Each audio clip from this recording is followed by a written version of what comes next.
Hey, what's up guys? Brian Kelly here from Zombie Guitar. This video here is going to be the first of a two-part series where I give you example licks for each of the 5 pentatonic positions. So this video here is going to be minor licks. The next video is going to be major licks. The next video will be coming out in a few days. So the only difference between this video and the next video is the chord progression that I'm soloing over. So I'm going to be using the exact same scales, the exact same scale patterns, the exact same notes. Everything about the soloing framework that I use in this video is going to be exactly the same as the next video. The only difference is the chord progression that I'm soloing over. So this video here is going to be using a minor chord progression for the rhythm section. The next video is going to be using a major chord progression for the rhythm section. That's really the only difference. So using a minor chord progression and applying these licks, the leads, the licks, the riffs, whatever you want to call them, it's going to produce a sound that is minor, sadder, bluesier, however you want to describe the sound, it's going to have a minor sound. When I play the exact same type of stuff over this major chord progression, the leads that I play are going to have a major type of sound, a happier type of sound, a brighter type of sound, however you want to describe the major sound. It's all dictated by the chord progression though. You as the lead guitar player, you're just listening to what the chord progression is doing, and you're just playing on that. The sound is dictated by the chord progression. That's the big thing I want you to understand from this two-part series.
All right, so real quick, I just want to give you a quick overview of why I'm doing things the way that I am in this video and the next video.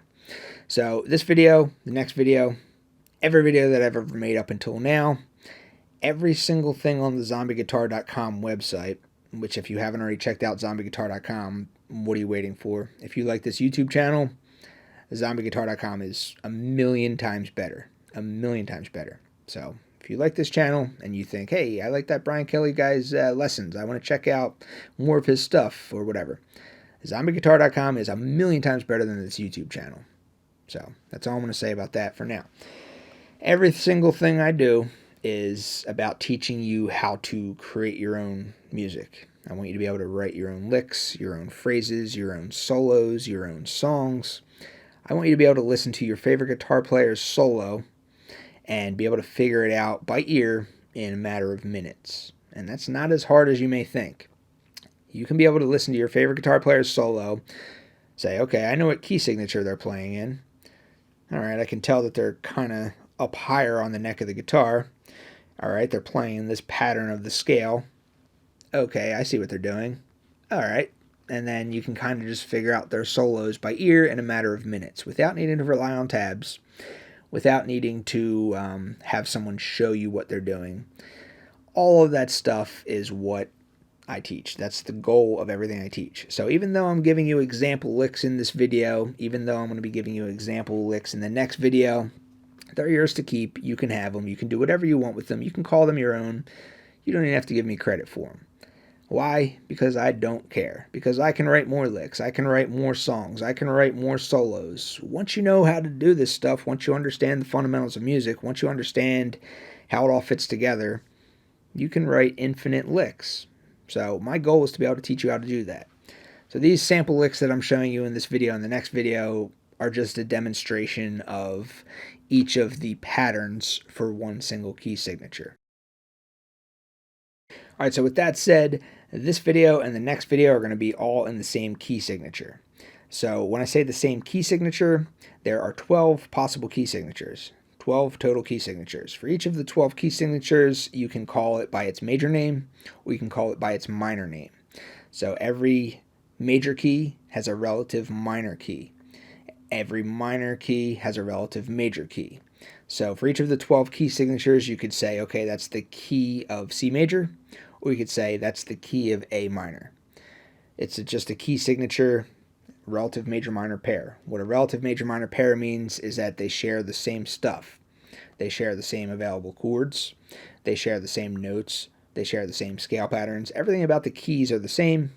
The only difference between a major key and a minor key is the sound that is produced. So if you look at your circle of fifths, you can always determine what the 3 major and 3 minor chords that are found in a key signature are.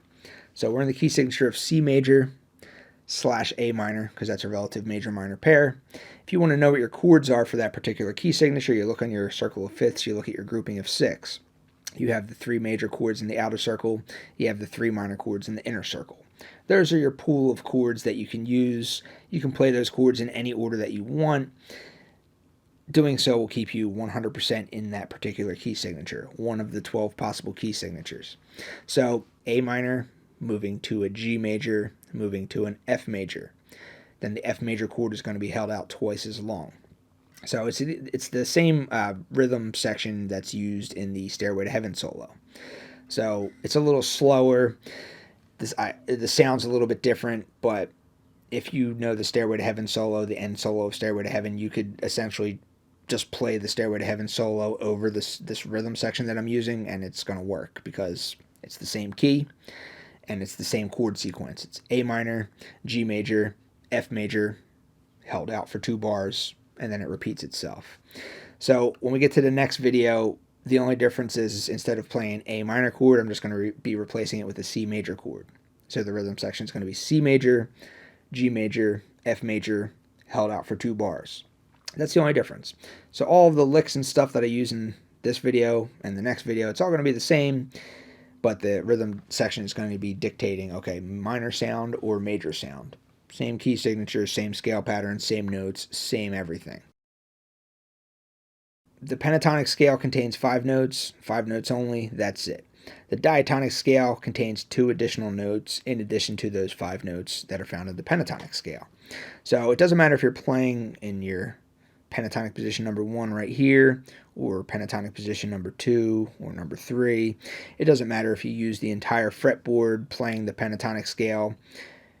It's just 5 notes, that's it. And then if you want to go ahead and add in your 2 additional notes, then it's just 7 notes. So there's all these different patterns on the fretboard, they all connect together, but it's the same scale. If you're using the 5-note scale, it's the pentatonic scale. If you use the 7-note scale, it's the diatonic scale. So don't think that you have to use the entire scale pattern. It's just 5 notes. All right, so the scale pattern, it's giving you your framework of notes. If you connect multiple scale patterns together, it's giving you a bigger framework of notes. But you don't have to use all the notes. You can just use little bits and pieces because it's just 5 notes. When you go ahead and you add in those 2 additional notes to create the diatonic scale, things start to sound a bit more melodic.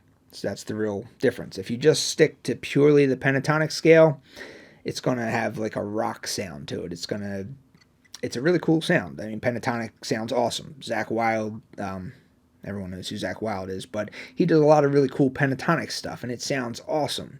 But then if you go ahead and you just add in those 2 additional notes, it starts sounding very, very melodic, very soulful. Maybe that's a word to describe it.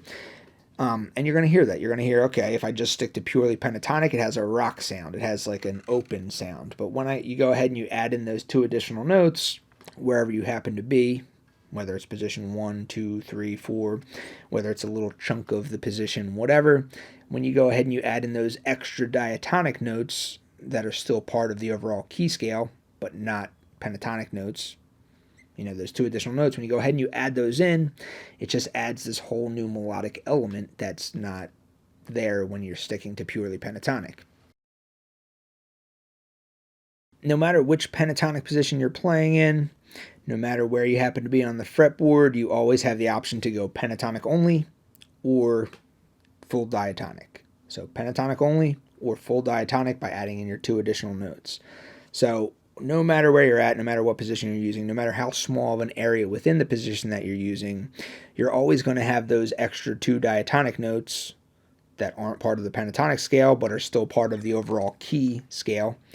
Those are always going to be available to you underneath your fingertips, no matter where you're at on the fretboard. So for an example, let's say I'm in pentatonic position number 3 for this key signature of C major, A minor. That's found right here.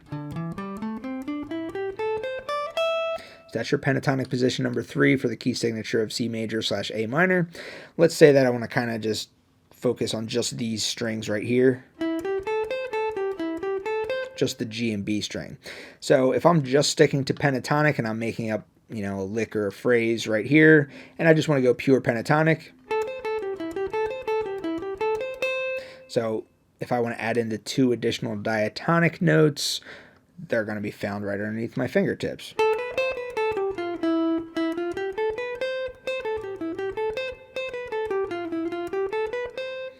All right, so you always have that option, no matter where you're at. The goal here is to be able to understand, okay, I'm going pure pentatonic to create that rock sound, that open rock type of sound, that Zakk Wylde-esque type of sound. That's just the way I describe it, because Zakk Wylde's awesome at using the pentatonic scale, as are many other players too, of course.